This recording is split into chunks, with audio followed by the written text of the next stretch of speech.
Hi Gaurav, welcome to Viral Bayani. Thank you for inviting me here. Thank you. Sir Gaurav, सबसे पहले तो जानना चाहूँगी बिग बॉस के घर के बाहर आने के बाद आपका सारी चीज़ें कितनी चेंज हुई है, रूटीन की स्पेशली अगर मैं बात करूँ तो रूटीन कितना चेंज हुआ है, ये मैनेज हो चुका है, कितने हर चीज़ ऑन टाइम होने लग गई है, क्या कहना चाहूँगी इसके बारे में? जैसे बिग बॉस में एक रूटीन थी, एक डिसिप्लिन था, वो मेरा रियल लाइफ में भी रहता है। वाओ। बस ये है कि अभी थोड़ा सा अंडर द वेदर हूँ और थोड़ा तबीयत डाउन है। मेरी और आकांक्षा दोनों की बहुत ज़ुकाम हो गया है और फीवर टाइप है, तो थोड़ा सा अभी 2-3 दिन से रूटीन हिला हुआ है, लेकिन वैसे जनरली रूटीन बराबर रहता है घर पे भी। बैक टू बैक पार्टीज हो रही है, तो जानना चाहूँगी पार्टी पर्सन मैंने जहाँ तक कि देखा है गौरव पार्टी पर्सन है नहीं। मैं बिल्कुल पार्टी पर्सन नहीं हूँ यार, मेरे को लग रहा है वही एग्जॉशन हो गया है, मेरे से इतना होता नहीं है। मैं काम कर सकता हूँ दिन रात, बट ये पार्टियाँ मेरे से थोड़ी कम होती हैं। जी जी जी। वेल, बिग बॉस के बारे में तो आपसे लोगों ने बहुत सारी बातें कर ली, बस मैं आपसे थोड़ी बहुत चीज़ें पूछूंगी बिग बॉस से रिलेटेड, अदरवाइज मैं आपसे जनरली पूछना चाहूँगी हर चीज़ें। जी जी। तो आपने एक सबसे बड़ी बात की थी स्ट्रगलिंग लाइफ के बारे में आपकी, और उस स्टेज पर आकर पहली बार आपने वो चीज़ को आपने रखा, और कभी आपने लाइफ में कभी ये चीज़ मीडिया में कभी शायद से आई ही नहीं थी और ना किसी को पता थी अपने दोस्तों और अपनी वाइफ के अलावा। सो इस चीज़ को वहाँ पर रखना कितना कॉन्फिडेंस की ज़रूरत लगी थी वहाँ पर, या ये चीज़ वहाँ पर आने के बाद आपको लगा था ऐसे कि बाहर लोग क्या सोचेंगे क्या नहीं, कभी ऐसे दिमाग में आया? नहीं, मैं जब भी शो में गया था, जब मैंने बिग बॉस साइन किया था, तो मुझे पता था कि ये ऐसा शो है जहाँ पे आपके लाइफ की बहुत सारी परतें खुलती हैं, लोग स्क्रूटनी करते हैं, अपनी उस पर टिप्पणी देते हैं, उसको कई बार हेल्प करते हैं, कई बार लुक डाउन करते हैं।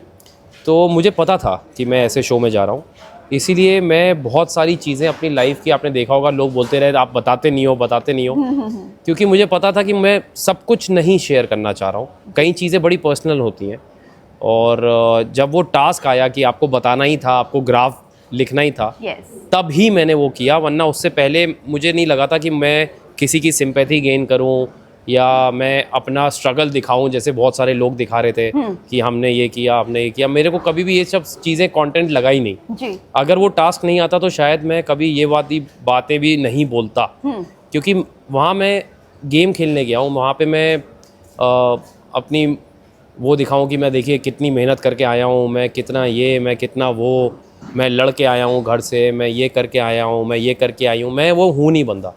मैं अगर कहीं जाता हूँ तो मैं चाहता हूँ मेरे काम से लोग जाने, मेरे अंजाम से लोग जाने, और जो पीछे जो निकल गया उसके थ्रू मुझे कोई सिंपैथी कार्ड खेलना आता नहीं है। तो अगर वो टास्क वैसा नहीं आता तो शायद मैं वो नहीं बोलता। और अगर ये चीज़ें आप याद करते हो तो बट ऑब्वियस है वो इमोशनल चीज़ हो जाती है, बट वो दौर इंसान को बहुत कुछ सिखा जाता है। सो कोई एक चीज़ जो आपने उस दौर पर सीखा जो आप बताना चाहोगे? उस दौर पे मैंने यही सीखा था कि देखिए ये लाइफ साइकिल है, तभी हमेशा बोलते हैं कि इट्स अ लाइफ साइकिल। वो साइकिल क्या है, वो गोल गोल घूमता है पहिया, वो बार बार वो चीज़ें आएंगी, आप फिर उठोगे, फिर नीचे आओगे, फिर उठोगे, ये सबकी लाइफ में होता है। ये सिर्फ मेरी नहीं, आप लोगों की लाइफ में भी अगर आप ध्यान से सोचेंगे तो आपकी लाइफ में भी हुआ होगा। तो मैंने बस यही सीखा है कि यार जब भी आप लो फेज़ में होते हो, आपको कोई भी ऐसी चीज़ नहीं करनी जिससे आपकी लाइफ ख़राब हो जाए। जैसे कोई एडिक्शन में नहीं जाना, आपको किसी सब्सटेंस का यूज़ नहीं करना है, आपको गलत आदतें नहीं पालनी है। ऐसे टाइम आपको अपने पे काम करना है कि हाँ ठीक है यार, अभी थोड़ा लो फेज़ है, लेकिन अगर मैं मेहनत करूँगा तो मैं इससे निकल सकता हूँ। अगर इस शहर ने पैसे लिए तो इस शहर ने ही पैसे दिए थे, और यही मैंने बोला कि यही शहर वापस देगा मुझे जी। क्योंकि इस शहर ने मुझे बहुत कुछ दिया है। तो मेरा बिलीफ था कि ये सिटी ऐसी नहीं है, अगर मैं मेहनत करूँगा तो यहाँ फिर से मैं खड़ा हो सकता हूँ। And I think I am very thankful कि मैं मुंबई जैसी सिटी में हूँ जहाँ पे ये सिटी आपको बार बार चांस देती है। और इसीलिए शायद मैं भी घर के अंदर हर इंसान को बार बार बेनिफिट और डाउट देता था कि सबको सेकंड चांस मिलना चाहिए, क्योंकि मेरी पर्सनल लाइफ में मुझे मिला। करेक्ट। तो मैंने शो में कोई भी ऐसी चीज़ नहीं की जिसको मैंने पर्सनली एक्सपीरियंस ना किया हो जी। अगर मैं गाली गलौज नहीं करता तो उसके पीछे मेरा रीज़न है कि मैं जब तक अपने ज़बान पे कंट्रोल नहीं कर सकता तो मैं अपने दिमाग पे कंट्रोल नहीं कर सकता, इसका मतलब। तो I always try to work on myself. तो लोगों को लगा ये फेक है, हो सकता है भाई, लोगों को कई बार अच्छाई का इतना इल्म नहीं होता ज़िंदगी में, बट अब शायद लोगों का नज़रिया बदले। और वो भी कहते हैं ना, लोगों को सच्चाई भी हजम नहीं होती है। सो वो भी एक दिख गया वहाँ पर। बट मैं जानना चाहूँगी मेंटल हेल्थ को आपने उस डाउनफॉल पे स्टेबल रखा जिस जी, तरह हम जी, आज देखते हैं। जी। अगर एक आध शो नहीं मिलता है या कुछ चीज़ें बार बार रिजेक्शन मिलने लग जाती है, लोग डिप्रेशन में चले जाते जी। हैं। सो आई वांट टू नो कि मेंटल हेल्थ कितना स्टेबल रखने में, और आपके करीबी कौन थे जो आपको सबसे ज़्यादा साथ दिया है उसमें? आई थिंक बड़ा ही समझदारी वाला सवाल है ये कि जब आप लो फेज़ में होते हैं तो आप अपने माइंड पे कैसे कंट्रोल रखते हैं। तो मैं इसका यही जवाब दूंगा कि मैं मेडिटेट करता हूँ, मैं वर्कआउट करता हूँ, मैं अपनी लाइफ को डिसिप्लिन से जीता हूँ। और मेरा ये मानना है कि जब डिसिप्लिन लाइफ में होता है तो आपको लो फेज से मेंटली बाहर आने में और फिजिकली बाहर आने में बहुत हेल्प होती है। इसीलिए शायद डिसिप्लिन होना बहुत ज़रूरी है लाइफ में। करेक्ट। और आप अपना खाना पीना सही रखें, आप उन लोगों के बीच में रहें जो आपको अपलिफ्ट करते हैं। अगर आपको ऐसा लगता है कोई दोस्त जो आपको बार बार नीचा दिखा रहा है, बार बार नीचे खींच रहा है, तो आपको उस थोड़े महीनों के लिए उससे दूरी बना लें, डिस्टेंस बना लें। आप उन लोगों के साथ रहें जो आपको मोटिवेट करते हैं, या ऐसे खुशहाल लोगों के साथ रहें। तो आई थिंक मैं लकी हूँ कि मैं ऐसे थॉट्स मेरे दिमाग में थे और मैं ऐसी चीज़ से बाहर आया। मैं डिप्रेस्ड तो नहीं था, क्योंकि डिप्रेशन बहुत बड़ा वर्ड है और जिनको होता है मुझे पता है कि कितनी बड़ी चीज़ है ये, इजी नहीं होता। तो ट्राई करें कि आप वहाँ तक पहुँचे नहीं, आप उससे पहले ही अपना लाइफस्टाइल, अपना बात करने का तरीका, अपनी सोच बहुत ज़रूरी है मेरे ख्याल से। क्योंकि आजकल इतने कट थ्रोट कंपटीशन है कि छोटे छोटे बच्चों को इससे गुजरना पड़ रहा है। स्कूल में रिज़ल्ट नहीं आता तो बच्चे हताश हो जाते हैं। तो ऐसा मत करें, क्योंकि अगर आप अपनी फेलियर्स को अपना नहीं सकते ना, तो आपको सक्सेस मिलना बहुत टफ हो जाएगा। मैंने एक लाइन बोली थी बिग बॉस के उस टास्क में कि जो मेरे उस ग्राफ में ऊंचाइयां हैं वो मैं इसलिए एंजॉय कर पाता हूँ क्योंकि मुझे वो जो नीचे गहराइयाँ हैं वो मुझे याद है, इसलिए मैं उनको ज़्यादा वैल्यू करता हूँ। तो आप लोग भी ऐसा करें, एंड आई होप मेरे लिए काम किया तो आपके लिए भी करेगा। बेशक। हमने रिसेंटली एक चीज़ आपके बाहर आने के बाद, विक्ट्री के बाद ना, आपके फादर का फॉर द फर्स्ट टाइम हमने रिएक्शन देखा था। तो आपका क्या रिएक्शन था जब उनकी वो बात आपने सुनी, या फादर से आपकी बात हुई थी? तो मैंने काफ़ी रिएक्शन दिया है इस पर, मैंने काफ़ी इंटरव्यूज़ में बोला है कि देखिए वो उसको फेस फ्रंट पे नहीं लेते इन बातों को। जब घर में दो बच्चे लड़ते हैं तो कई बार माँ भी आगे बोलती है देखो मैं लगा दूंगी कस के जी। तो ये वैसा ही गुस्सा था एक घर के बुजुर्ग का, जिसको लग रहा है कि भाई 3-3.5 महीने से उसके बेटे को सब लोग पीछे भला बुरा बोली जा रहे हैं और वो सबके साथ अच्छा ही है, वो किसी को जवाब नहीं दे रहा, कोई गाली नहीं दे रहा। तो एक फादर का एक एंग्स्ट आ सकता है, करेक्ट, लेकिन उसको लोगों ने फेस फ्रंट पे लिया कि अरे ये कैसी बात, ये ऐसी कोई बात नहीं है, कोई रियल में नहीं करने वाला है। लेकिन वो एक गुस्सा दिखाने का तरीका है, हर इंसान अलग है। मेरे फादर एक्टर नहीं है, उनको इंटरव्यू कैसे देते नहीं पता, वो आम इंसान है जी। ऑन द कॉन्ट्ररी जो मेरे को कंटेस्टेंट्स हैं जो मेरे साथ घर में थे, उन्होंने मेरे पीछे कई चीज़ें बोली, मेरे घर वालों को भी बोली, बाहर आकर भी बोली जो मैंने सुने, मेरे जीत पे भी बोले, मेरे पर्सनालिटी पे भी बोले। तो मैंने उनको भी काउंटर नहीं किया, क्योंकि वो आपका पर्सपेक्टिव है, आप सोच सकते हो। मैं आपको बेनिफिट ऑफ डाउट दे रहा हूँ कि ठीक है आपको मैं नहीं पसंद, तो आपने उस तरीके से पेश की उस बात को। तो जब मैंने आपको काउंटर नहीं किया तो मैं अपने डैड को क्यों काउंटर करूँ, क्योंकि उनका भी एक पर्सपेक्टिव है, उसको फेस फ्रंट पे नहीं लेना चाहिए। आई थिंक बस उतना ही है, इससे ज़्यादा मैं कुछ बोलना नहीं चाहता। It's not a very big issue I feel. पर गौरव, जानना चाहूँगी ये जो इतना पेशेंट लेवल जो है, ये आपकी मम्मी में से आया या फादर में से आया? आई थिंक ये थोड़ा थोड़ा दोनों से आया है, बट मॉम से भी आ सकता है, क्योंकि मेरी मदर भी काफ़ी पेशेंट हैं। Wow. Well, talking about your project, तो किस अभी प्रोड्यूसर के साथ काम करने की उम्मीदें हैं आगे, और क्या लगता है अब कितना और करियर वास्ट फैलने वाला है इसके बाद? ये पहला स्टेप है। मैं हमेशा मानता हूँ कि आपको ज़ीरो से शुरू करना पड़ता है। मैं भले ही बिग बॉस जीत गया, भले ही सेलिब्रिटी मास्टर शेफ जीता, भले ही अनुज कपाडिया का किरदार निभाया, लेकिन अब जब भी शुरू करूँगा वो नया शो ज़ीरो से ही शुरू करना पड़ेगा। सो पैर ज़मीन पे होंगे और सर आसमान में होगा ज़रूर। तो आई थिंक ऐसे करूँगा तो हमेशा सही रहता है मेरे लिए, एंड ऐसे ही करूँगा जो भी नई चीज़ करूँगा। जी जी जी।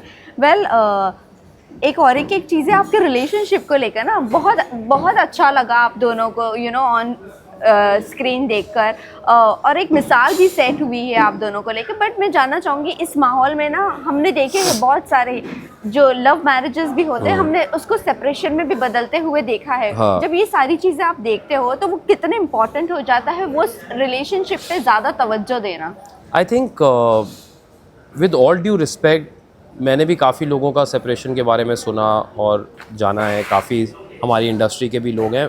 मैं कोई नहीं होता उनकी उसको जज करने वाला, क्योंकि हमें नहीं पता कि वो किस पड़ाव से निकला है उनका रिलेशनशिप, क्या वो म्यूचुअली ऐसा करना है। तो हम लोग कोई नहीं होते जज करने वाले, और मैं तो लास्ट पर्सन रहूँगा कि इस पर कुछ बोलूँ। मैं सिर्फ ये बोल सकता हूँ कि मैं अपनी रिलेशन के लिए, me and Akanksha, we don't expect each other से बहुत कुछ, कि हम एक्सपेक्ट करें कि देखो तुम्हें करना ही है। जैसे मैंने एक एग्जांपल दिया था कि मास्टर शेफ फिनाले में वो नहीं आ पाई थी जब मैंने ट्रॉफी उठाई, क्योंकि वो शूट कर रही थी, और फिनाले रात में 2-3 बजे हुआ था, उसका अगले दिन 7 बजे कुछ शूट था। तो मैंने ही उससे कहा था कि मत आओ, इट्स नॉट नेसेसरी, बिकॉज काम ज़्यादा ज़रूरी है। एंड मैं घर ही तो आ रहा हूँ ट्रॉफी लेके। तो ये सारी, कई लोग बोलेंगे अरे यार कैसे है, उसने बुलाया नहीं अपनी वाइफ को, कहीं बोलेंगे अरे वाइफ नहीं आई। तो सवाल जवाब दुनिया करती रहती है। अगर हस्बैंड एंड वाइफ में अंडरस्टैंडिंग है, एक दूसरे के लिए रिस्पेक्ट है, एक दूसरे के लिए जेन्युइन प्यार है, फेक प्यार नहीं, जेन्युइन प्यार है, तो आप एक दूसरे को समझते हैं, पर्सनालिटीज़ को आगे रखते हैं।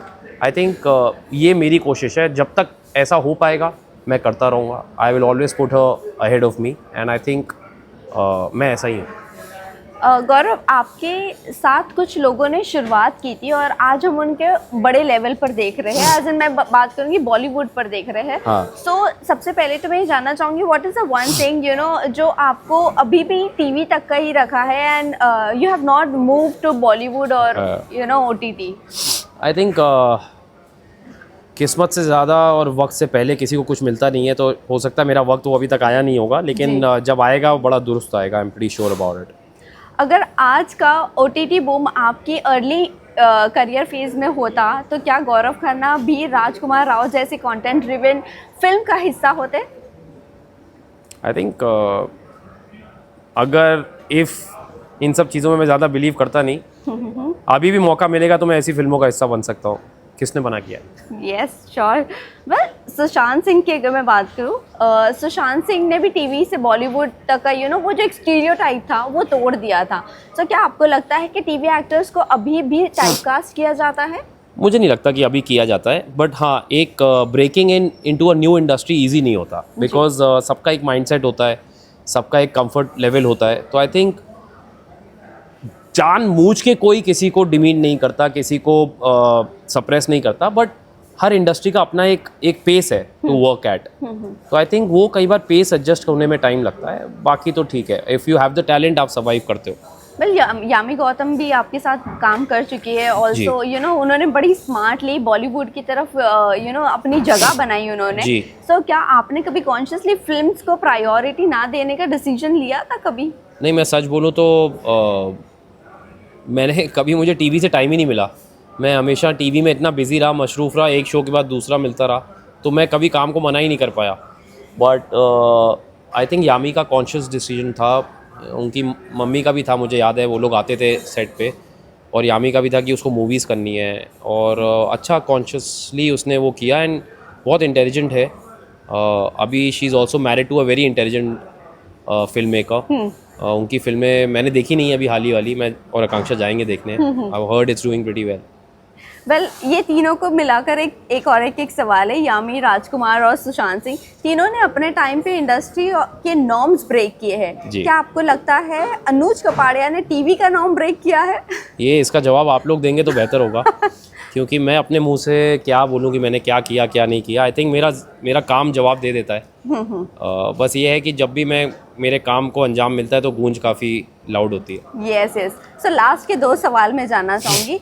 एक तो रिसेंटली अभी हम देख रहे हैं बहुत ज़्यादा ट्रेंड कर रहे हैं अक्षय खन्ना जी। तो उन्होंने काफ़ी अरसे से काम किया है, बट उनके फ़िलहाल 2 जो कैरेक्टर है, बहुत छावा और ये मूवी धुरंधर मूवी के कैरेक्टर बहुत ज़्यादा बूम हुआ है। So I want to know from you कि जब टैलेंट इतना अच्छा होता है तब भी अगर इतने टैलेंटेड एक्टर को साइडलाइन किया जाता है और फिर उनके टैलेंट को ना देखा जाता है, और फिर अब जब चीज़ें आती है तब उनको बहुत अप्रिशिएट किया जाता है। व्हाट यू वांट टू से ऑन दिस?